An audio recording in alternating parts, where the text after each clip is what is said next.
azaliko ya makolo ezana zela Yesu azaliko ya manazambe azaliko ya makolo ezana zela tokobundana zotote tokobundana molimo tokobundana zotote tokobundana molimo bitumba ya zotote tokobundana zotote na molimo tokobundana molimo hey na zotote tokobundana zotote hey na molimo tokobundana molimo hey tokobundana zotote tokobundana molimo tokobundana zotote tokobundana molimo bitumba ya zotote tokobundana zotote hey na molimo tokobundana molimo hey na zotote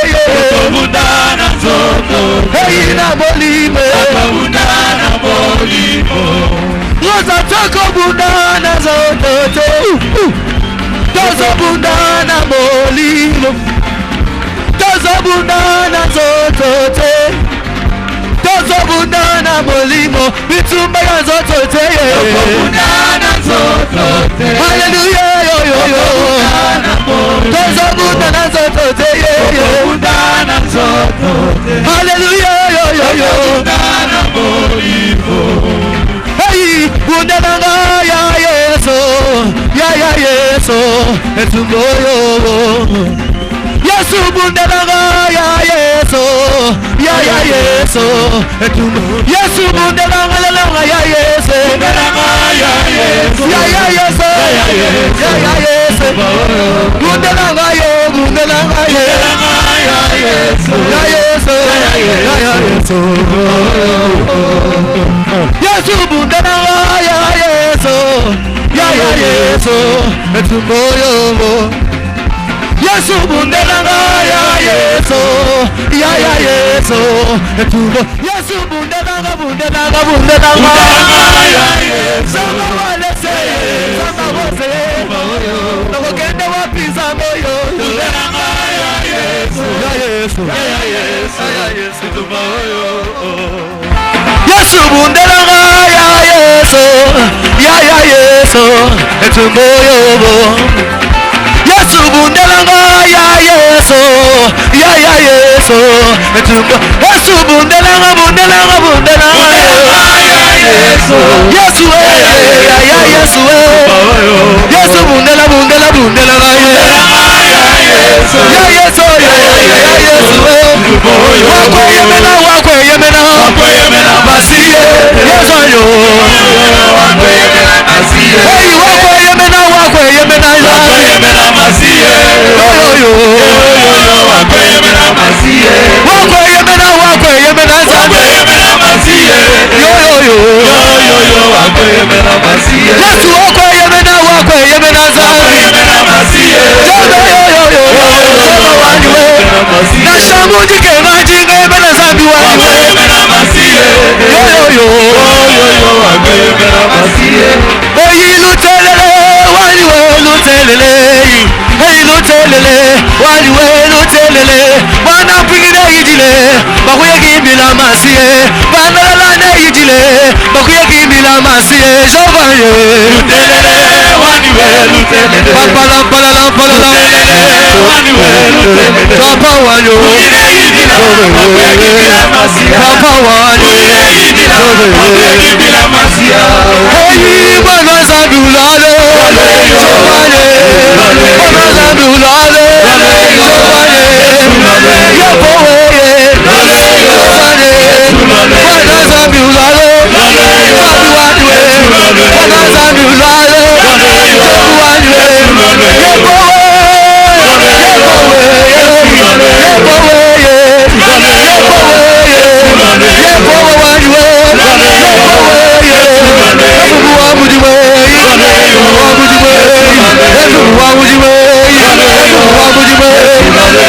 Yesu